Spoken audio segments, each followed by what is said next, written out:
Bismillahirrahmanirrahim. Assalamualaikum warahmatullahi wabarakatuh.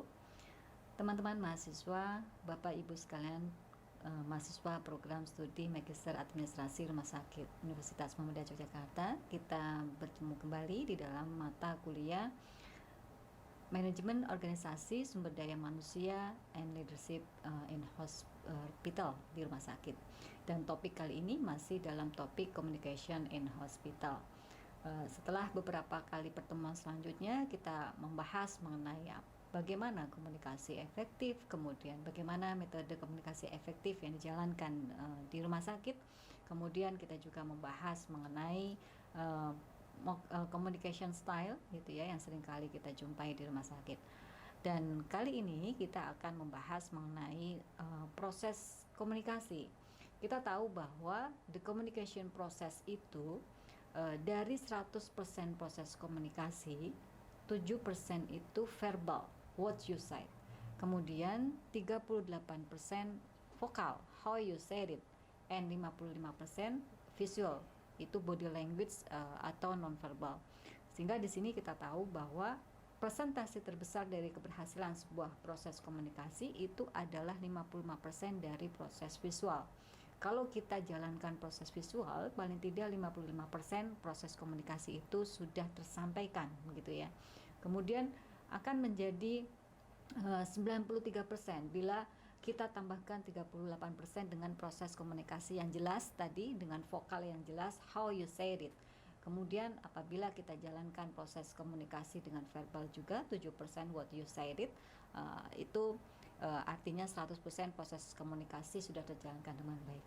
Di sini 7% verbal, makanya kita tahu bahwa terkadang sering ada miskomunikasi atau persepsi bila sebuah komunikasi hanya melalui WhatsApp misalkan, atau hanya melalui telepon by phone gitu ya. Karena di sini kita tahu kalau proses komunikasi dengan melalui hanya verbal dan vokal saja itu hanya sekitar 45% saja. Nah, ini terkait dengan metode komunikasi efektif yang ada di rumah sakit, terkait dengan metode TBAK dan metode SBAR, diusahakan bahwa proses metode komunikasi efektif yang tadi itu tidak hanya mencapai 45% saja, walaupun hanya kita melakukan proses TBAK, yaitu 7% verbal dan 38% vokal, tapi juga ada proses visual tadi, sehingga perlu adanya konfirmasi kembali begitu ya, di dalam ada kita lakukan konfirmasi kembali atau pengejaan kembali, terutama untuk kita mengkonfirmasi apakah ada kesalahan ataupun untuk mengeja kembali tadi terkait dengan obat-obat, terutama untuk obat-obat LASA, look alike, sound alike tadi, dengan proses visual ini tadi. Nah, proses visual tadi inilah sehingga nanti proses komunikasinya ini diharapkan menjadi utuh sehingga bisa dijalankan dengan baik dan benar begitu. Nah, di sini we have to remember, much communication is unconscious and much communication is unintentional. Much communication is incongruent. So, memang di dalam proses komunikasi ini artinya harus bisa 100% itu supaya kita terhindar juga dari much communication, terlalu lebih gitu ya, akan juga membuat unconscious dan juga membuat unintentional. Sesuatu itu menjadi kadang-kadang ada hal-hal yang seharusnya tidak kita sampaikan akhirnya tersampaikan begitu ya, dan kemudian menjadi incongruent, artinya memang kadang-kadang tadi tidak sesuai dengan tujuan awal yang akan kita sampaikan seperti apa. Communication is congruent when what we say and what we do match, itu tadi. Nah, ini sangat penting sekali di rumah sakit, apa yang disampaikan oleh tadi terutama misalkan petugas DPJP tadi ingin menyampaikan proses rekomendasinya seperti apa begitu ya, kemudian dijalankan oleh petugas kesehatan di rumah sakit menjadi match gitu ya, sehingga ini communicationnya itu adalah it is congruent when what we say and what we do match. Nah, komunikasi itu juga terkadang bisa menimbulkan konflik tadi ya, apabila much communication tadi. Nah, di sini ada proses komunikasi apabila sudah terjadi konflik. Seperti apa yang harus kita lakukan apabila komunikasi yang kita lakukan itu juga menimbulkan konflik. In situation of crisis and potential conflict, always remember STAR. STAR di sini adalah we need to stop, think, analyze, and respond.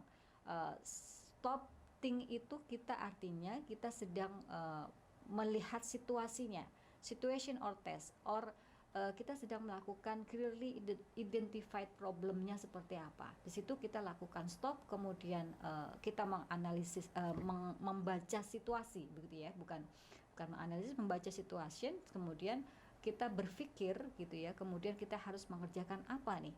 Nah, clearly identified problem ada di situ. Kemudian kita lakukan analyze di sini seringkali kemudian menjadi di dalam buku yang lain disebutkan gitu ya, referensi yang lain. Di sini analyze juga terkadang menjadi actions, artinya apa saja sih yang harus kita pecahkan terkait dengan permasalahan ini. That's were taken to resolve the issue gitu ya. Di sini proses analyze-nya, proses action-nya. Kemudian R-nya yaitu respon di sini. Artinya itu berarti ada result, ada hasil yang memang akan kita tunjukkan. Situasinya akan menjadi negatif atau menjadi positif, itu terkait dengan respon yang kita akan lakukan gitu ya, terkait hasilnya.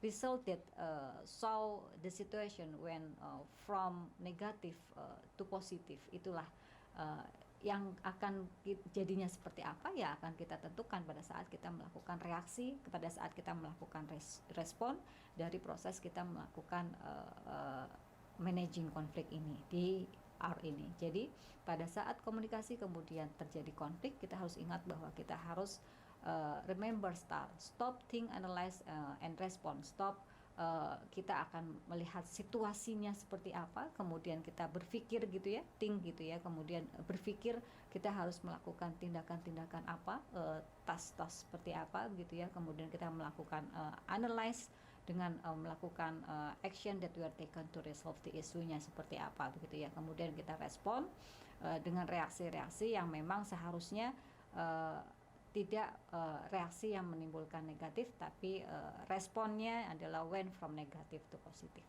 Demikian sedikit yang bisa saya sampaikan untuk pertemuan pada kali ini, dan nanti kita akan ketemu lagi untuk topik berikutnya terkait dengan spesifik khusus mengenai konflik, managing konflik atau communication konflik pada saat kita melakukan komunikasi, pada saat kita resolusi konfliknya seperti apa, strategi resolusi konflik seperti apa.